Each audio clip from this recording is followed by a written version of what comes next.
Welcome to the Chet TV Newsroom. I'm Trevor McManus, and here's what's making news in your area. WorkSafe BC confirms the cause of the Hudsons Hope explosion.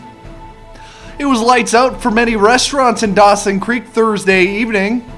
And it's a busy weekend for everything hockey in the Peace region. And now to your top story. Starting off in Hudsons Hope, where WorkSafe BC has confirmed 2 workers received serious burn injuries earlier this month as a result of a production gas well site explosion and fire. Inspector Elaine Huell says WorkSafe was not notified of any incidents on October 7th. Subsequently, Calgary-based Cathedral Energy Services Limited was found to be in violation of 3 health and safety regulations enacted last February. According to WorkSafe BC, the workers were well testing when the explosion and fire occurred, but the incident is still under investigation, and there's no word on what and or who may have caused it.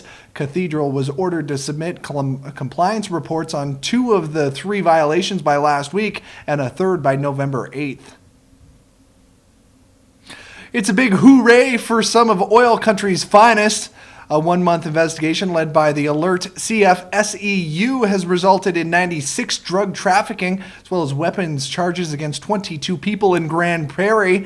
Police seized a wide range of drugs valued at approximately $65,000, including heroin, crystal meth, cocaine, MDMA, marijuana, as well as prescription pills. Approximately $12,000 in cash, 2 firearms, and several other weapons were also seized. 6 young offenders were arrested, and several trafficking-related charges are pending against them.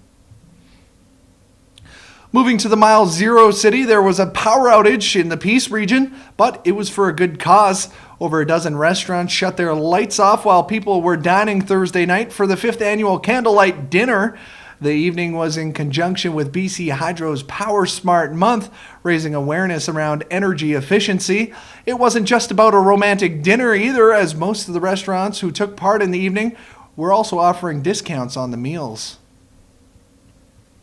Heading to the ice now, the Chetwynd Midget Giants are in action once again at the Chetwynd Ice Hockey Arena Saturday. They'll face off against Mackenzie in a doubleheader. First game sees the puck drop at 9 a.m. and game 2 goes at 12:30. Moving to the juniors now, the Dawson Creek Junior Canucks will look to add to their 2-game winning streak with a pair of games against Slave Lake. They face off against the Wolves at 7 o'clock Saturday evening and then again 1 o'clock Alberta time on Sunday. You can hear both of those games on Peace FM. Justin Morissette has the Saturday's pregame show starting at 6:45. And while the Junior Canucks are on the road, don't assume that the Memorial Arena will be empty. The 2nd annual Female Jamboree will be taking place inside the Junior Canucks home rink. Over the course of Friday through into Sunday, over 70 girls will take part in the Skills and Training Camp promoting female youth hockey. It won't just be about learning new techniques, as the girls will also get a chance to rub elbow pads with 3-time Canadian Olympian Sammy Joe Small, who will be the camp's special guest.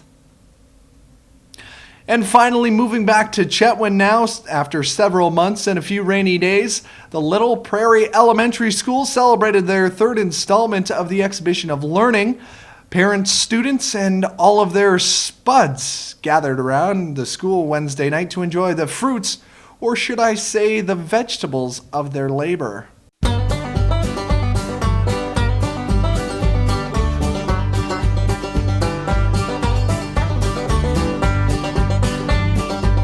Every class is doing a different project about potatoes. We're having a potato festival.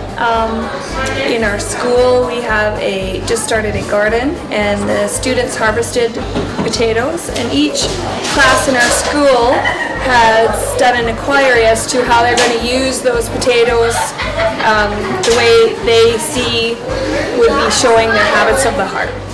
Well, we didn't get to plant the potatoes, but a different class did, so we just had to dig them up and sort through them and stuff. Well, I think probably in the next week or so, no potatoes will be consumed, because we've done a lot of potato stuff in the last couple of days.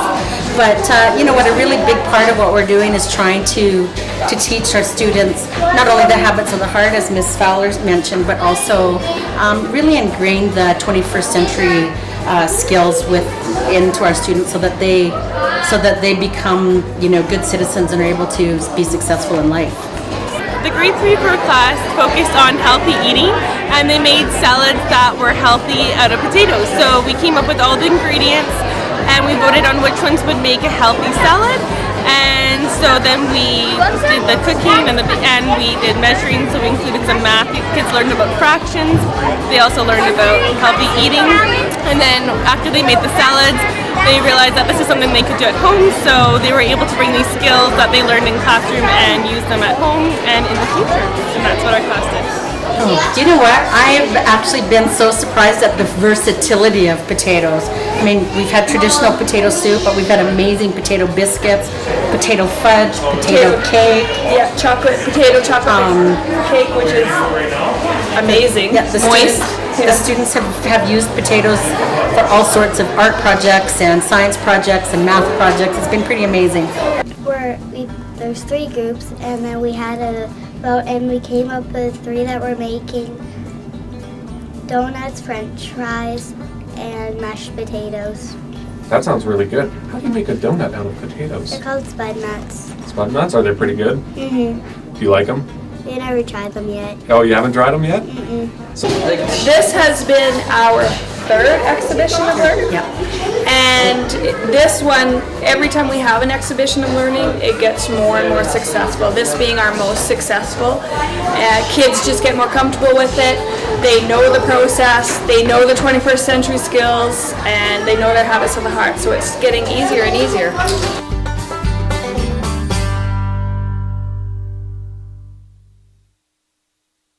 And much like a baked potato, that story had all the fixings.